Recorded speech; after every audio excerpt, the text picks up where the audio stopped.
invité ce matin sur France Bleu Poitou est un habitué des élections présidentielles, porte-parole du NPA, le nouveau parti anticapitaliste. Philippe Poutou répond à vos questions, Théo Cobel. Bonjour Philippe Poutou. Bonjour. Alors vous êtes de passage dans la Vienne ce jeudi pour rencontrer les familles de la résidence autonomie Édith Augustin à Poitiers, menacée de fermeture, on va en parler. Mais avant, jour J sur les retraites, est-ce qu'on a encore un espoir de voir le texte rejeté ?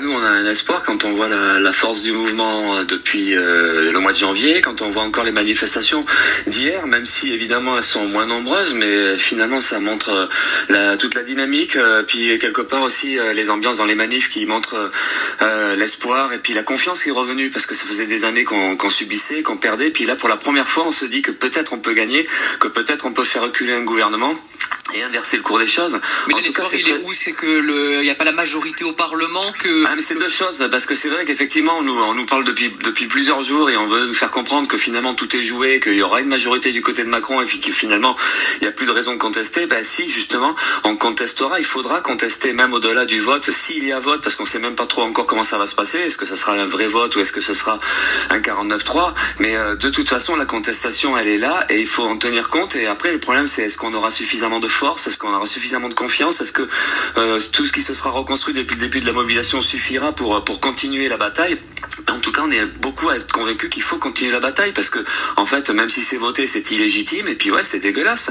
C'est aujourd'hui, il y a besoin de répartir les richesses, il y a besoin d'améliorer les conditions de travail, même de rapprocher l'âge de départ de la retraite. Il y a besoin de reconstruire les services publics. Il y a besoin de plein de choses qui sont pas faites.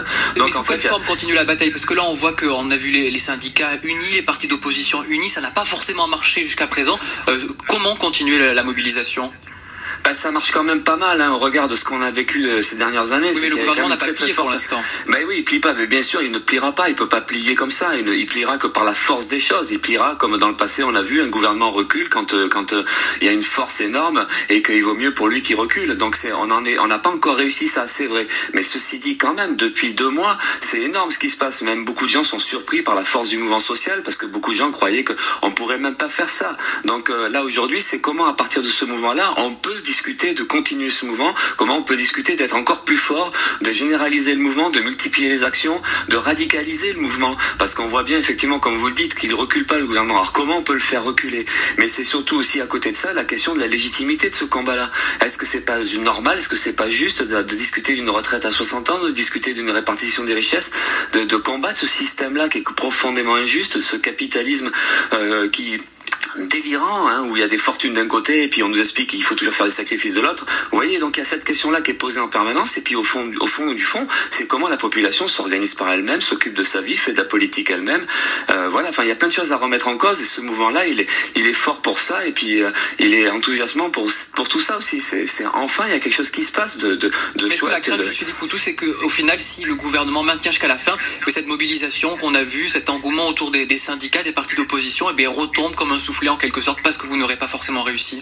C'est possible, c'est aussi les conséquences graves d'une éventuelle défaite, effectivement, c'est qu'on peut se retourner dans un climat de résignation et puis politiquement ça peut avoir des conséquences très négatives avec des courants d'extrême droite qui seraient encore plus forts. Donc oui, l'enjeu est très important, que le mouvement social puisse gagner, qu'on puisse se retrouver comme on le voit depuis le début, quoi. En fait, l'actualité c'est le mouvement social, c'est des idées solidaires, c'est des idées de progrès social. Donc oui, c'est très important que ce mouvement-là, il puisse ne pas perdre.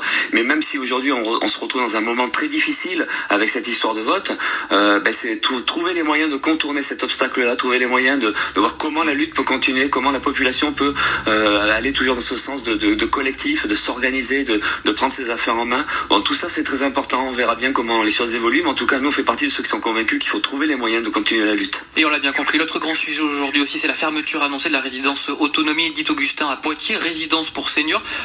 Vous allez rencontrer les familles, les résidents aujourd'hui. Pourquoi vous souhaitez aller à leur rencontre ? Justement, c'est complètement lié avec ce qui se passe aujourd'hui. Bon, là, il y a la question des retraites d'une part, mais la question du service public, des services publics municipaux pour les personnes âgées, pour les tout petits enfants aussi, puisqu'il y a l'histoire d'une crèche familiale qui est menacée de fermeture.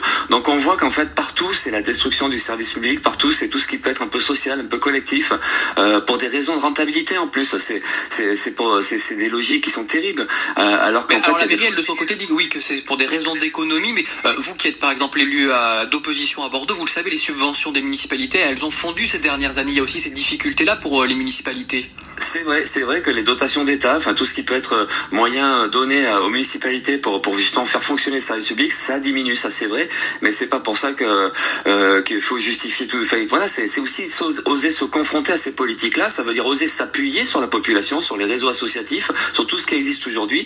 Et le rôle des collectivités territoriales, notamment des mairies de gauche, ce serait au contraire justement d'être dans la résistance. Et en plus dans une période où aujourd'hui il y a un mouvement social en défense des retraites qui est encore une fois le même problème finalement. C'est la question de l'argent public, c'est la question de la répartition des richesses, c'est la question de toute l'importance qu'il y a de sauvegarder tout ce qui peut être public et collectif.